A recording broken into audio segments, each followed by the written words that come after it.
Dear students, this is Mahesh Javalkar from Maratha MANDAL Polytechnic, and today I am posting a video on objective type of questions, that is MCQs, on the first chapter of analog electronic circuit subject, that is power supplies. Now these objective type of questions will be very useful for you if you're attempting any competitive exams like DCT. Okay. So let's start with the topic here, analog electronic circuits, MCQs on analog electronic circuits on the first chapter, that is power supplies. So here the first question, in an unregulated power supply, if load current increases, the output voltage is dash. Means what happens to the output voltage when the load current increases. Okay. Now, if you speak about unregulated power supply, that is unregulated. Okay. In unregulated power supply, output resistance will be high as compared to output R resistance of regulated power supply. Okay, and this output R resistance, say if you name it as R out, okay, R out will come in series with load resistance RL.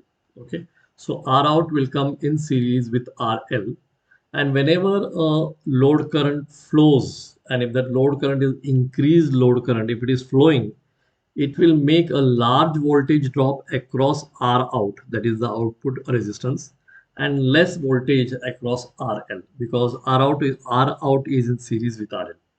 So out of these options over here, in an unregulated power supply, if load current increases, then the output voltage across load has to decrease. So option B will be the correct answer. It is decreases. Okay, so here you can see option B is the right answer for this. Then we'll go to question number 2.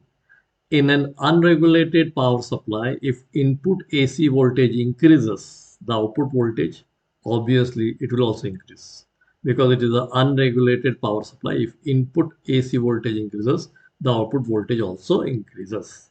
So option A will be the right answer here. Then we'll go to question number 3. A Zener diode utilizes dash characteristics for voltage regulation.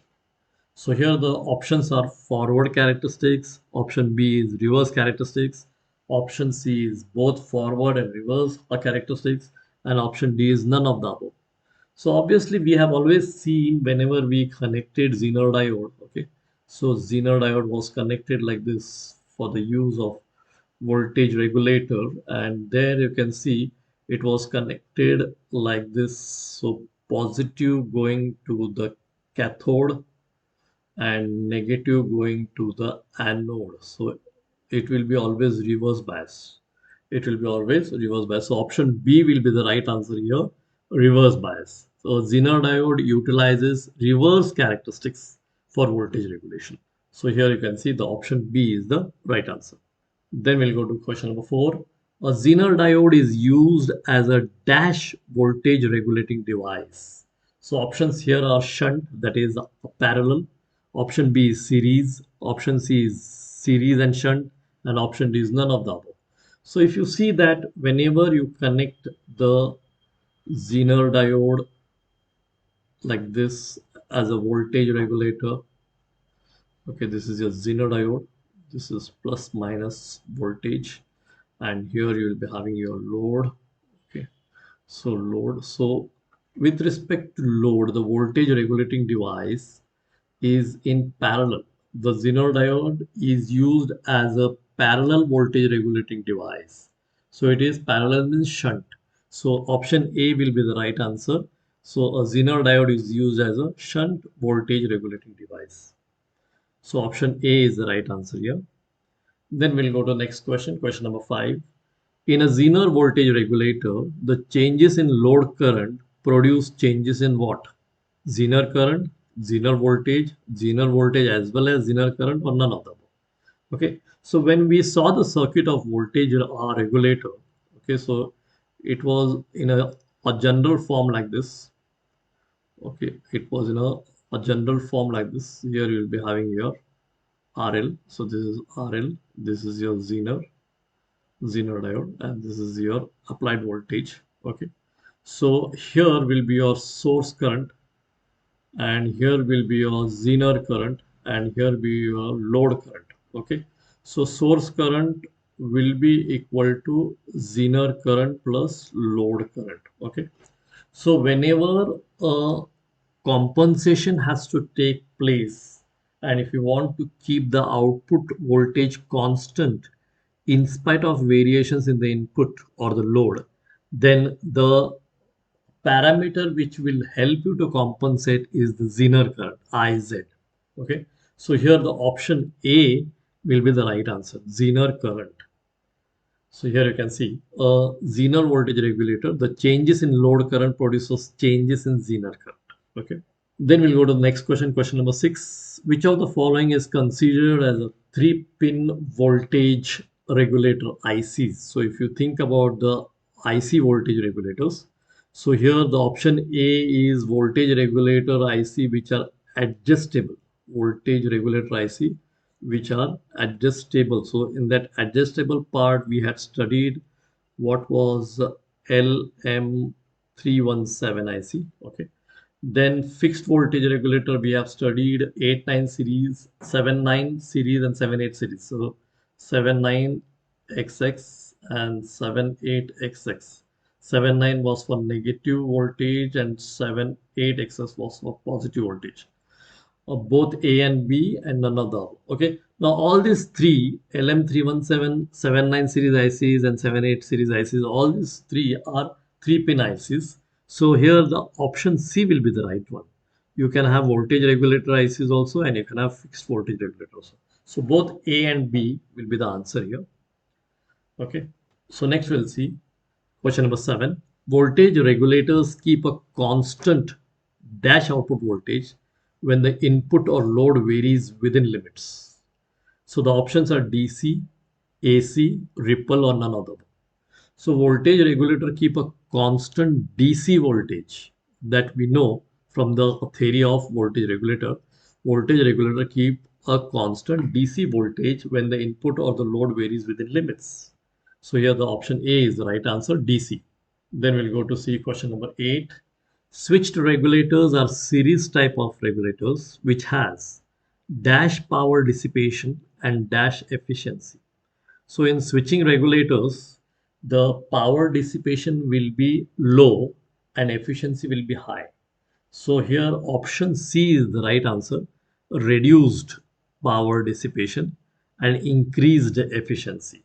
So here switching regulators are series type regulators which has reduced power dissipation and increased efficiency. Then we'll go to see question number 9. Which among the following factors affects the output voltage of a regulated power supply? Whether it is load current that is IL, or input voltage Vin, or your temperature. Okay. Now all these three can affect. Okay. All these three can affect. Which among the following factors affect the output voltage of a regulated power supply? Load current also can affect, input voltage also can affect, and temperature also can affect. If load current varies, the output is going to have a effect. If the input voltage varies, the output voltage is going to have an effect. And if temperature varies, also the output voltage is going to have an effect. Okay. So all of the above is the answer over here. Load current, input voltage, and temperature. So here you can see which among the following factors affect the output voltage of a regulated power supply: load current, input voltage, or temperature, all of the above. So all of the above is the answer. Then we'll go to question number 10. The output of a rectifier is, option A says 60 Hz AC, option B says smooth DC, option C says pulsating DC, and option D says 120 Hz AC. Now we know that the output of a rectifier is a impure DC. That means a DC which will consist of AC components. So it will be DC which consists of AC components. Say for example, the output of full wave. The output of full wave, you can see it like this. Okay, full wave rectifier. So this will be your full wave rectifier output. Now this is a DC with AC components. AC components. Okay, that is called as pulsating DC. Pulsating DC. So here option C will be the right answer. Pulsating DC. The output of a rectifier is pulsating DC. Then we'll go to the next question. Question number 11. SMPS is used for option A is obtaining controlled AC power supply, obtaining controlled DC power supply, storage of DC power, or switch from one source to another. So it is obviously obtaining controlled DC power supply. Option B will be the right answer. Obtaining controlled DC power supply. Then we'll go to the next question. SMPS are based on the dash principle. Okay. So SMPS are based on what type of principle? Phase control or integral control or chopper or MOSFET. Okay. SMPS are based on the chopper principle. The output DC voltage is controlled by varying the duty cycle of the chopper circuit. It is going to have a chopper circuit and then it will turn into a frequency. Then you can have a duty cycle, and then based on the on time of the duty cycle, the output voltage can be varied. So option C will be the right answer here, chopper principle. So here SMPS are based on the chopper principle. Then we'll go to see question number 13. Dash is used for critical loads where temporary power failure can cause a great deal of inconvenience. So for example, if you are a computer, if the power supply goes, if the main power supply goes, and if you want to shut down the computer after saving all the files, then you are going to take the help of an UPS, uninterruptible power supply. So UPS is used for critical loads where temporary power failure can cause a great deal of inconvenience. So option B is the right answer here, UPS. Then we'll go to see question number 14. What is full form of SMPS? So SMPS means switch mode power supply. It's simple. It is going to use the principle of switching mode, switching of an active device, and that is called a switch mode. So it is named as switch mode power supply. So option A will be the right answer here, switch mode power supply. Then we'll go to see question number 15. What is true about the breakdown voltage in a Zener diode? So about the breakdown voltage in a Zener diode, if you see that graph, okay, if you see that graph or if you remember it, you can have a reverse bias graph like this. So this is your current, a reverse current, and this is your reverse voltage. Okay, a reverse voltage, and the graph will be like this. There will be a sharp breakdown here. There will be a sharp breakdown where the voltage remains constant, whereas the current goes on increasing. Okay. So if you see the options here, what is true about the breakdown voltage in a Zener diode? It decreases when load current increases. It destroys the diode. It equals current times the resistance, or it is approximately constant. It is approximately constant. So here you can see it is approximately constant. So this what is Zener diode voltage, that is voltage across Zener diode, that is the breakdown voltage. Okay, so it is going to remain constant and current is going to increase in the breakdown region. This is the breakdown region. Okay, so voltage is going to remain approximately constant. So option D will be the right answer here. It is approximately constant. Okay, then we'll go to the next question, question number 16.